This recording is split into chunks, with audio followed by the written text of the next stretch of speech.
Episode 90. குப்பையின் பொக்கிஷம். விஜயநகர அரசவையில் எப்போதும் புதுமையான விவாதங்கள் நடந்து கொண்டே இருக்கும். ஒருநாள் அரசவையின் மந்திரியுள் ஒருவன் ராஜாவிடம் ஒரு வினோதமான கேள்வியை எழுப்பினான். மாயமான குப்பை. மகாராஜா, குப்பை என்றால் எல்லோரும் அதை தூரத்திலேயே பார்க்க வேண்டிய ஒன்றாக நினைக்கிறார்கள். ஆனால் நம் நகரில் சில இடங்களில் குப்பை மாயமாகிறது. சில நாட்களுக்கு முன் நான் ஒரு தெருவில் குப்பை குவிந்திருப்பதை கண்டேன். ஆனால் மறுநாள் அந்த இடம் சுத்தமாக இருந்தது. யாரும் அதை அகற்றவில்லை என்றால் அது எங்கே போகிறது? இந்த கேள்வி அரசவையில் பெரும் பரபரப்பை ஏற்படுத்தியது. மந்திரிகள், அறிஞர்கள், காவலர்கள் அனைவரும் ஆலோசித்தனர்.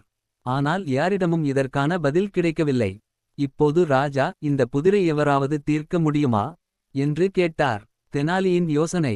அப்போதுதான் அரசவையின் தலை சிறந்த புத்திசாலி, நகைச்சுவை வேந்தர் தெனாலிராமன் எழுந்து, மன்னா, எனக்கு இந்த கேள்விக்கான விடை தெரியும் என்று கூறினார். அப்படியா தெனாலி? அப்போ நீயே சொல், குப்பை எங்கே போகிறது? தெனாலி நகைச்சுவையாகச் சிரித்து, மன்னா, நாம் குப்பையை கழிவு என்று நினைக்கிறோம். ஆனால் சிலருக்கு அது பொக்கிஷமாக இருக்கிறது என்றார். எப்படி? சில ஏழைகள் அந்த குப்பையில் இருந்த பழைய பொருட்களை எடுத்து தங்களுக்கு தேவையானவையாக மாற்றிக் கொள்கிறார்கள்.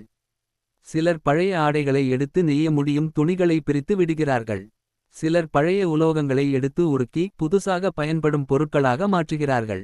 இந்த பழைய பொருட்கள் சிலருக்கு வாழ்வாதாரமாக இருக்கிறது.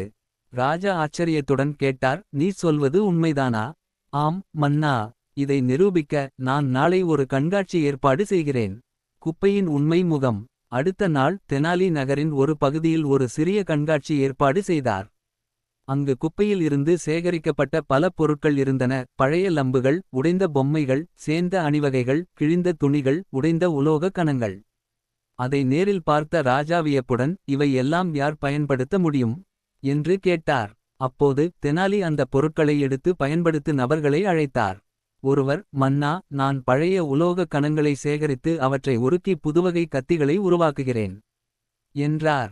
மற்றொருவர், நாங்கள் பழைய துணிகளை எடுத்து கொண்டு அவற்றை புதிய துணியாக நெய்கிறோம் என்றார். ஒரு சிறிய சிறுமி, நாங்கள் பழைய பொம்மைகளை எடுத்து அவற்றை சுத்தம் செய்து புதுசாக மாற்றி விற்று வாழ்கிறோம் என்று மகிழ்ச்சியுடன் கூறினாள். ராஜா இதை பார்த்து ஆச்சரியப்பட்டார். இது மிகவும் வியப்பூட்டும் உண்மை.